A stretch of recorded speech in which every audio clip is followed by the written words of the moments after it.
It's been a minute since I made a video, and I don't know. Well, would you look at that, everyone?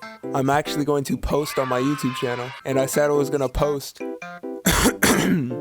6 months ago. I'm gonna start trying to get videos out like every 2 weeks. A lot has changed between then and now, an entirely new year since I've last posted. And I think it's about time that I fill everyone in on what's been going on with my game. First things first, Happy New Year if you do celebrate. And I was supposed to say Merry Christmas before that if you do celebrate, but I forgot about that already. Well, now for the big announcement. I've been gone for 6 months. What immeasurable progress could I have made? All of the achievements I could have made. What am I saying? All of the achievements I could have made in this time. And you want to know what I did? I restarted my game for the 4th time now. Now, hold on. Calm down, everyone. Stop throwing tomatoes. I feel like that last build in Unreal Engine was more of an experiment rather than now I have a set prototype and goal, which is what I was going to get to. I actually have a prototype that's finished now. A little bit more than a prototype now. I'm working on the first level now and some weapon stuff, but we don't care about that right now, this video. I don't write video scripts, so I guess we'll start going over things that I've been doing. Well, there's basically 3 categories that I'd split what I've been doing up into: levels, enemies, and weapons. Also movement. Starting with the first one that I listed. Just kidding, starting off with movement. For the movement, I decided to keep it relatively similar. There is no dash mechanic right now, but I could always bring it back in the future. Instead of dashing, I've implemented bunny hopping, which I don't know why that wasn't in any previous version of the game. But now if you jump around, you can bunny hop. I don't think I need to explain what bunny hopping is, considering you're on a retro FPS video. The movement is pretty much the same as the previous Unreal Engine version, except the air control is a bit better. You do move a bit slower, but as I said before, I implemented bunny hopping, so if you do want to move fast, use that mechanic. That's all I can think of for movement right now, because I should have written everything down, but I didn't. Next up we got, what did I say again? Let me go back and listen to it. Oh yeah, enemies. Now the enemies are pretty similar. Besides the ghoul, of course, there are going to be 4 enemies. 2 of them which I've only made, that being the ghoul and the SEPH'ZIL. The other 2, I'll eventually mention those in another episode since they're not here yet. Now the mummy is still the same standard. Let me get some water, hold on. Now the mummy is still the same standard enemy. It still takes 3 hits to kill. It's slow and it's weak, so you don't have to worry too much about it. It's mainly used for the other enemies to get ahead to the player. Think of it as a really weak riot shield, I guess. I don't know. Don't underestimate them regardless though. That's all for that one. It's a really basic enemy, so moving on to the ghoul now. Now the ghoul,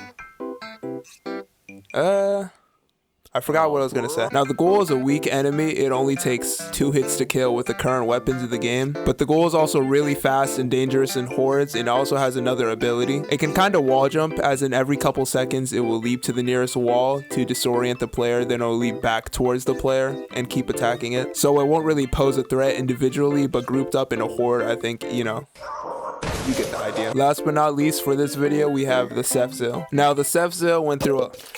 Oh, I just dropped all my water. Now, the SEPH'ZIL went through a lot of changes within its development. It started off as a regular snake enemy that will use its scales as projectiles. Then it evolved into a snake with legs with the same idea. Then that snake with legs got shelved, and now we're back to its original state. Then it got nerfed, but that doesn't really matter. So here we are now. We've come full circle. Back to the original SEPH'ZIL. The SEPH'ZIL is a mythological snake that uses its scales as projectiles and has a reload mechanic. During this reload between attacks, it will take 50% more incoming damage, so pretty much you'll 2 to 1 shot it depending on how much damage you got off before it. What? Why did I just end that like that? Well, basically I meant before it starts to attack again. There's also 2 more enemies I guess I'll talk about a little bit, but they're mainly conceptual because they're not actually in the game. The 4th basic enemy of this episode is going to be the SCARAB STRIDER. The SCARAB STRIDER is a pretty weak enemy as well, similarly to the ghoul. It's designed like a beetle but has long legs similarly to a daddy long leg spider.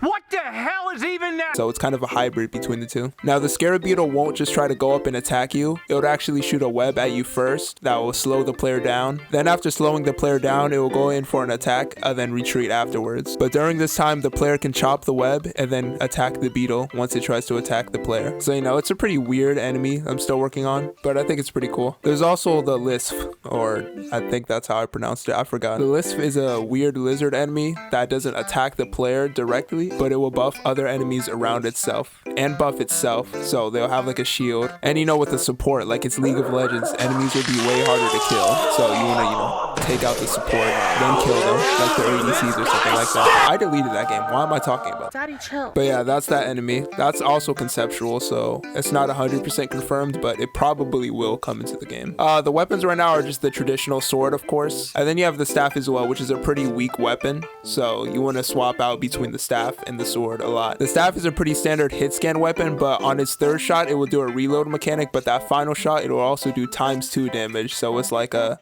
pew, pew, and then reload. Most mid-tier enemies in the first episode actually take 3 hits to kill, so I think it ties in pretty nicely as well with that reload mechanic. Now the level, I honestly don't know why I mentioned the level. There's not really much to show since it was just a prototype. So like, we're gonna skip over that, so ignore that. But yeah, that's pretty much where I'm at with Mask right now. I know it's a pretty short video, and you're never gonna see me again until another blue moon. That's not true. I'll post again, or at least I'll try to post again in another 2 weeks.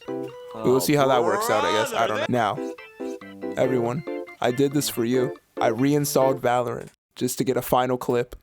So enjoy. Once you start playing Riot games, not even League or Valorant, but once you start playing Riot games, there are no quitting. There is only long breaks. You will be back.